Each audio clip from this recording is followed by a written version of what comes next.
Welcome to Authors Revealed. I'm Becky Anderson. It's Naperville Reads. Our community joined in the joys of reading. Two of the authors I'm going to talk to are William Kamkwamba and his book, The Boy Who Harnessed the Wind, and his co-author, Brian Mueller. The other book is Turning 15 on the Road to Freedom by Linda Blackman Lowry and her two co-authors, Elsbeth Leacock and Susan Buckley.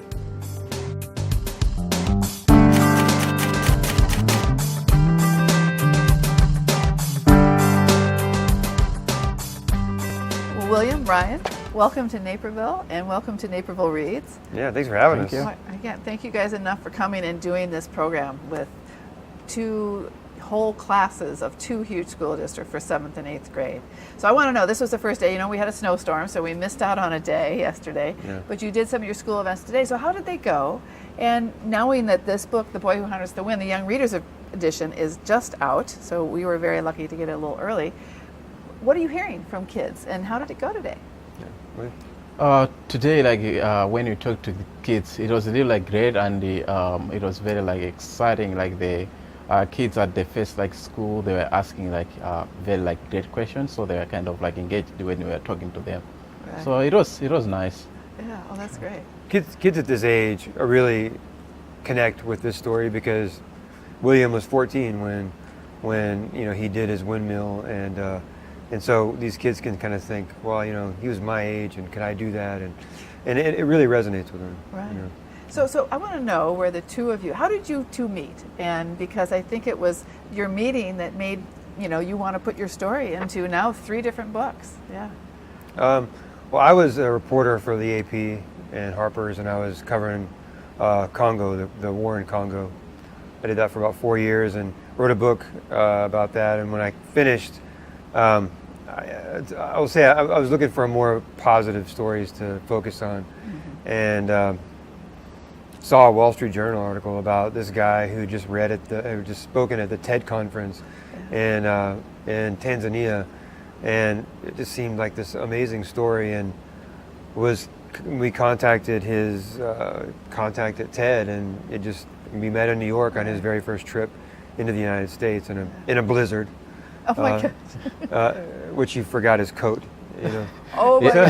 Oh. Yeah, so it was that time it was the coldest. So in Malawi, when it is cold, sometimes I just wear a t-shirt and put up a long sleeve shirt, and then I'll be fine. And when it's cold outside, it's also cold inside because we don't have heaters in Malawi. So when I came here for the first time, I was inside the airport, and I didn't know that there were heaters. I was it was so warm. I was these people are lying. This is not cold at all. Without knowing that outside it was cold. When I went outside, right, that was mind-blowing type of cold. We had to get some donations of coats. Yes, right. Well, sort of like what we have now while you're here. It's so cold with so much snow, and it's snowing again. So this is so cool. So a TED Talk, and I watched your TED Talk. It is absolutely incredible. So what was it like doing that for the first time, doing a TED Talk? It was really challenging. Before I went to TED Talk, I have never seen a TED Talk before, so I didn't know how the experience would be like. So I have never spoken in front of a large crowd of people, and being there, when they gave me a chance to talk, I was just in my mind, I was how am I gonna do this? I was very scared, but I'm glad that it was I was able they were able to interview me, so I was able to answer some questions. Yeah. No, it was great. So tell us about your experience in Malawi. Tell us about the whole process and what happened when you were 14 and building this windmill. What was happening in your village and what happened to you, and what was the spark that you knew you had to do something? So tell us a little about that experience and how that started.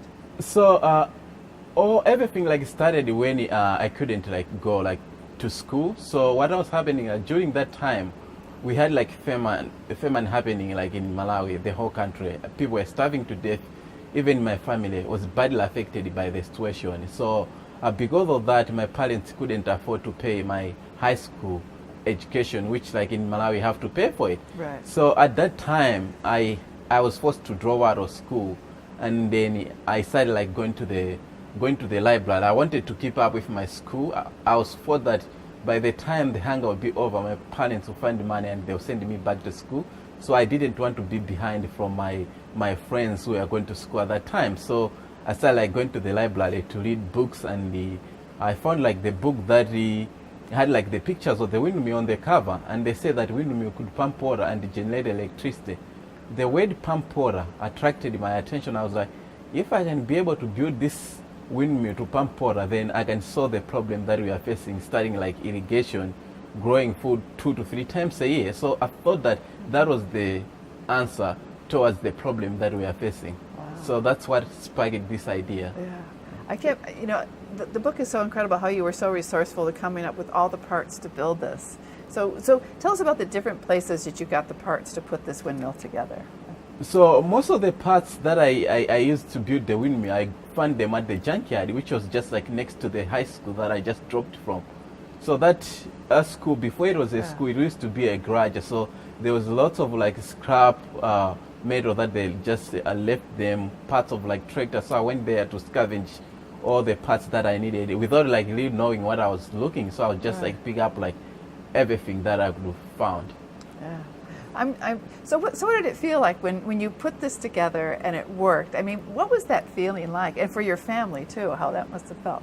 It was very like exciting moment of my life. It was one of the most like exciting moment of my life, because when I was doing it, like collecting all the materials that I needed, a lot of people were laughing at me. They were thinking that maybe I'm going crazy. So the moment that the windmill worked, it was kind of like proving to people that what I was doing, it wasn't just like craziness, but it was something that it's like useful, that I can be able like to use it. So that was like the most like exciting moment. Yeah.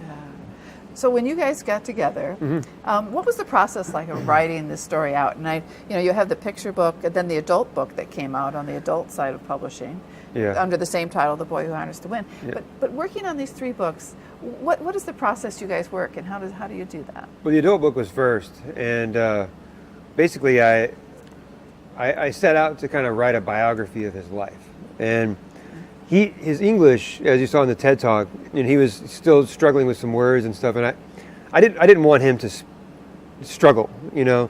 And so I said, William, I don't want you to speak English to me when we do this book.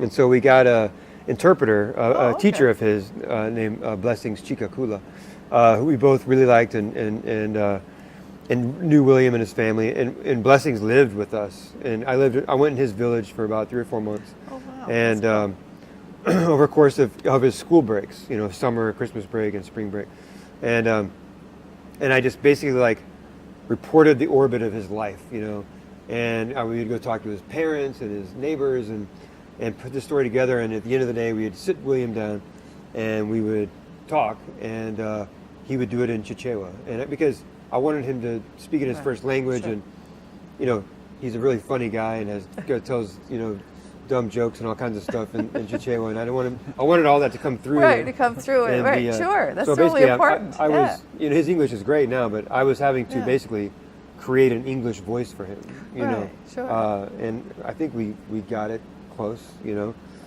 to what his English voice is now.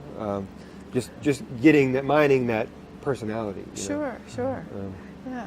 So all of this, putting it together, and you've been doing so much other work too, working with schools there, and now solar power and solar panels and all that sort of stuff. Just tell us a little bit, because you've worked so much with the schools. I mean, you have the work that's going on, but also working even with soccer teams and things like that. So tell us a little bit about all the other work you're doing at home. Yeah, so some of the work that we're doing, like it's like to rebuilding like the primary school that I went to.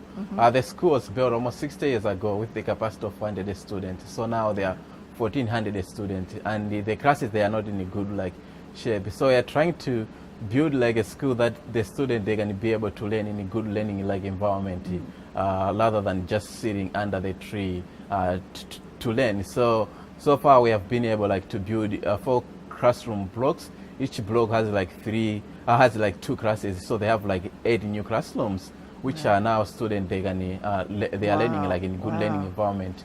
And we had another project at the high school that kicked me out when my parents couldn't afford. That project was like, we installed like solar panels with the aim of like, we are trying to use like technology, like having having projectors and the computers so that the student, they can be able to project like lessons from other schools that they have all the learning equipment, so that because in that school they don't have enough teachers, so we're hoping that upperclassmen students, they can be acting as supervisors when they are projecting like lessons from other schools that will be like recorded. So those are just like some of the projects that I've been doing. Wow. He didn't hold a grudge against his old school. He wired it up. I know, but I think you said about being connected to the internet is so important, and, Yeah. and the outside world. So that is so incredible. So when the windmill, when you first got the windmill going, what was the immediate results? What were people happy for when you brought this to your village? So when it was like working, just like to power like the lights, and also like some other people had like some cell phones, so they would be like using it like to charge their cell phone. I think that was kind of like a positive way. Like some people would be like seeing the windmill from far away, like from a distance, and they would be like trying to come to see, to know exactly what it was. And the people that they were like laughing at me at the beginning, they started like appreciating what I did. Yeah. Oh, that is so cool. So this whole process, and we were talking about this before, you graduated from Dartmouth last year, which is so wonderful. So tell us, what is your plan, and what are the two of you planning to do, and any more work that you're going to be doing together, or even just going out there and talking more about this book and all the things you're trying to accomplish? In terms of me, I mean, yeah, we just finished this book, and we're happy about it. Happy to get it out into the world and into schools, and I mean, I'm working on other stuff, and I'm just happy to see what he's going out to do. I think I can see another book in 10 years, catching up with William, back in Malawi, because I think that's where his energies will probably lead him. Right. I'll let him speak more to that. But yeah. So right now I'm planning, I have like this 1-year fellowship in San Francisco that I'm doing. So I'm planning, like, once I finish that fellowship, move back to Malawi to see how I can use the knowledge that I'm getting through interacting with people, and also like the knowledge that I got through my studies to solve some of the problems that people are facing in Malawi in general. So I'm most like interested into trying to see if I can start something like a innovation center where I can be able to bring in like young people who have like some ideas, to see how we can be able like to develop that idea so that we can solve some challenges that people are facing. Yeah. Oh, that's so wonderful. So what do you hope kids, and the both of you writing these books together, what do you hope kids will take away from your experience and what you've accomplished? What is that one thing that you hope kids will take that they can apply to their own lives to make a difference? For me, I hope like the kids will be able like to, one thing that they're gonna take away, it's like no matter how like challenge you can face like in whatever you're doing, but if you trust yourself and you believe on what you are doing, I think you can still like make it. A lot of people that did like amazing thing in the world, at some point they faced like some challenges, but those challenges didn't stop them from achieving their goals. Like everything is possible. So I think that's one lesson that I want like most kids to take from this book. Oh, for sure. one thing I one of the first things I took from this story was that, we talk so in negative terms about the continent of Africa, and I think a lot of people don't understand it, and I think we don't understand it a lot in terms of aid, and a lot of the aid fails on that continent in the various countries. But I was thinking, when I first met him, that what a great way to develop a country is to find guys like this, because if this guy exists in this little sliver of Malawi, how many guys like him are across that continent? I think there are thousands and tens of thousands of them. And to find guys like him and support them and their ideas and help them with resources, I think you start from the ground up. I mean, just this guy has completely changed his entire village. I mean, and it wasn't that. It didn't take that much, It just took his hard work and kind of perseverance over several years and not giving up, and his family has radically changed, his village has radically changed, and I think Malawi is very appreciative of what you've done. I mean, he's kind of a local hero there for good reason. Right. Well, I'm sure it's inspiring so many other people to do the same things. Well, William and Brian, thank you so much, and thanks for being part of our citywide read program. I know kids were really excited to hear you guys speak, so thanks for coming, and please come back and see us. Yeah, it's a pleasure being here. Thank you for having us. Huntington! Every proper bear knows that the right fit means everything. Especially when it comes to car seats. Oh, really? I just did what any bear would do. So know for sure that your child is in the right car seat for their age and size. I like it. To learn more, visit safercar.gov/the right seat. Oh, hello there. Oh, Where's that bear? Well, Linda, Susan, Elspeth, welcome to Naperville and welcome to Naperville Reads. I can't thank you enough for coming and being a part of this. We were thrilled when we found out that you were coming with this incredible book. So I want to know, we missed a day because of our wonderful snowstorm, but we're trying to catch up. And I know you did a lot of schools today, or talked to a lot of kids, because this is 2 huge districts, all of the 7th and 8th graders. Yes. So how did it feel talking to them? And I know the book hasn't even been out even a month yet, but how did it feel today talking to so many kids about your experience? It was awesome, to say the least. Oh. I met and hugged and smiled and just lifted up so many children today. Oh. And also so many wonderful teachers. Yeah. So this book, and I want to brag for you, 3-starred reviews. And when you get a Kirkus-starred review, you know you've done something really fine. Yeah. So I wanted to say congratulations for that. Thank Yeah. you. But I think that it was just my story, and it still is my story, because it's a part of my journey of life. But if Elspeth and Susan had not put it on paper as it is, it never would have gotten written. Right. So my thanks and my credits go first to God, but secondly to my co-authors, Elspeth and Susan, because they are wonderful writers to begin with. So, turning 15 on the road to freedom. What an incredible story. And it's I heard you were down in Selma with the crew, the cast from the film. No. Were you? Oh, you weren't. There was something in the paper. I was up in New York. Oh, you were? Okay. Yeah. But with the film coming out and everything, it just seems like the planets have aligned with everything, which I think is so wonderful. And telling your story when you were only 14 years old and getting involved in all of this. So I want to know, how did the 3 of you work together in framing your story and putting it into this book? How did it work, your teamwork? Initially, we wrote just a small story of Linda's journey for another book. Okay. But the story was so compelling, and we loved it so much. And we all thought it was so inspiring, so we decided to do a book of just Linda. Right. And that's when we started interviewing her. I think we had 35 hours 35 of hours. interview Oh my tape. gosh. We have Wow. 35 hours of interviews. Yeah. And That's then not counting the face-to-face Yeah. interviews Yeah. when it came up. Right. so we had that transcribed. Okay. And then we, sat and we muddled, and the 3 of us when we would talk. And then essentially Elspeth and I channeled Linda's voice to create the book. Yeah. Oh, how wonderful. I think you guys probably had a good time doing all this. Oh, did. yes. Oh, yes. Yeah. So tell me, what did it feel like, and what inspired you to get involved for voting rights and marching when you were only 14 years old? Because, by the time you were 15, you'd been arrested 9 times? 9 times. Wow. And for what you were trying to do. So what was it that inspired you initially to get you involved in this march? Initially, it was Dr. King. Hearing him speak for the first time, I was 13. Okay. I had already been following a friend of mine, Betty Fights, who could sing so beautifully, and I thought if I just hung around, I could sing too. Uh-oh. But I had been following her, and she was with the Student Nonviolent Coordinating Committee, where Dr.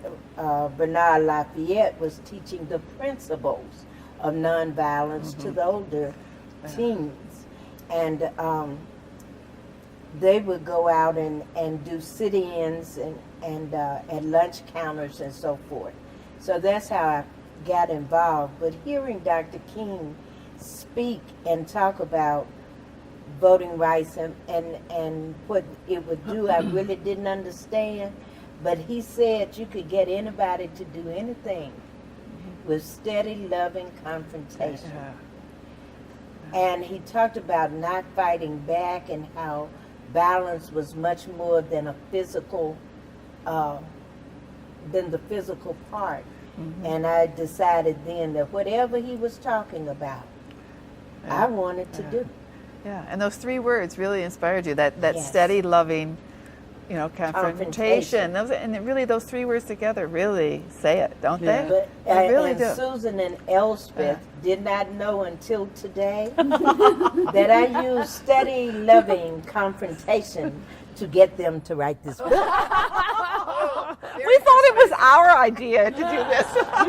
No, that's great. That is incredible. But you talk about this and about the march, and you were one of only 300 who finished it in Yes. the end. So incredible when 3,200 started it, but you were Yes. only 300 who ended up finishing it. Yes. And what did that feel like when you got there? Because a lot of stuff happened in between, and the confrontations with police and everything. It felt like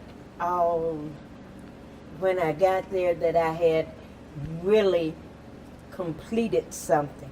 I had really won something. And in the book, it tells how I just lay down and cried and cried and cried because I was getting out that anger and that fear and that hatred, and I had done something. So it felt incredible. After the march, when we finished, I had to sit down and think about what I had learned, because I had learned a lot of things. And it goes back to that determination that grandmother was so intense on teaching us, and overcoming fear and learning how to grab hold of it and respect it, Sure. but keep going, because once you start something, you could complete it with steady, loving confrontation. Right. Yeah. And you did have an incredible confrontation. What happened when you got injured? In a confrontation with police and tear gas and everything. So tell us a little bit about that and how you had multiple stitches that you needed. On the original March 7th, 1965, known as the infamous Bloody Sunday, I was beaten on the bridge. I was very near the front, in fact, in the 19th row from the front. And I did what we normally did and was told to do, that was to kneel and pray when they said we could no longer continue. I was shocked to find out about the tear gas. I didn't know it at the time what it was. All I knew was I couldn't breathe, I couldn't see. It was burning my lungs, my eyes, my mouth, and it confused you. When I felt someone grab me from behind and start pulling me backwards in a kneeling position, from a kneeling position, I was pulling up and trying to resist when that person put his hand on the front of my lapel and his hand was on the back of my collar, just pulling me back. So I bit the hand that was on the front of my lapel. Forgot to be nonviolent. Anyway, I did that, and he just started beating. Yeah. I ended up with 7 stitches over my right eye. I still have that scar. Wow. And 28 stitches in the back of my head, and I have a knot back there from that. Wow. So experience like that would, most people, the vast majority of people would have said, that's it, I'm out. What made you want to keep going after having that happen to you, those injuries? And I got angry, and I wanted Governor Wallace to see what he had done to a 14-year-old child that was not a threat or a danger to anyone. Yeah. And that's what propelled me to want to be or to go from Selma to Montgomery. And if it meant walking every step of the way, that's what I was determined to do. Right. What a story. Wow. So I want to know, the book is beautiful. And I love you have some freedom songs in there, the lyrics there, and that is, what a beautiful touch. But the illustrations, I just think the way the book is put together. So you must have had a lot of, input into how the book was designed, too. We were really determined to include, there's no photographs that we can get of Linda at that time. I think the FBI has some, and we're going to file a Freedom of Information Act. Okay. But we had no photographs. But the photographs carry so much information, Sure. history, and so we always thought that it needed the photographs and then the art, Right.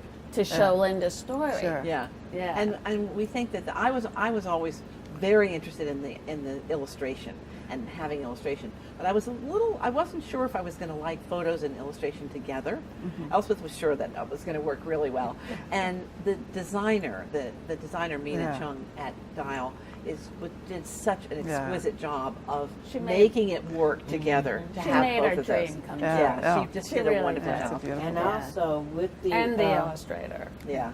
with the photographs of me, when our parents would try to register, someone would be there taking photographs of them, and they would lose their job. I was in one photograph that was taken, my mug shots, so to speak, and my grandmother was asked by her employer, told her, this child looks like your grandchild. And she said it is. And he went on to tell her how she should be raising me and my siblings better.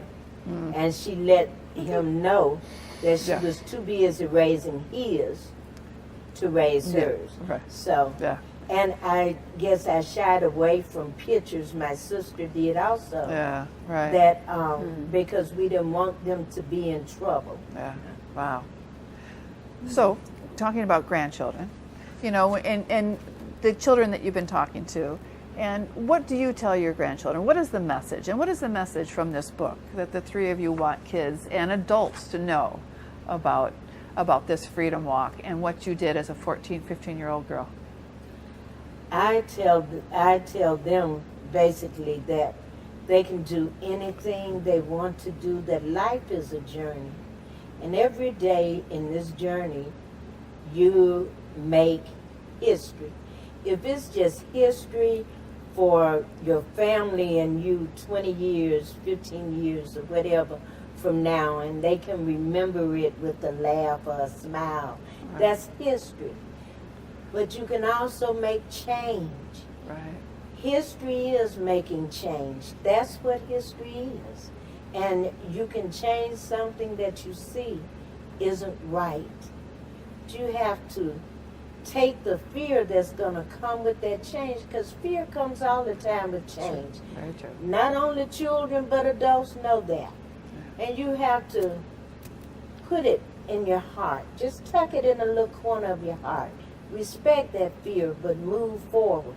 See, grandmother used to say, you own this, meaning your mind.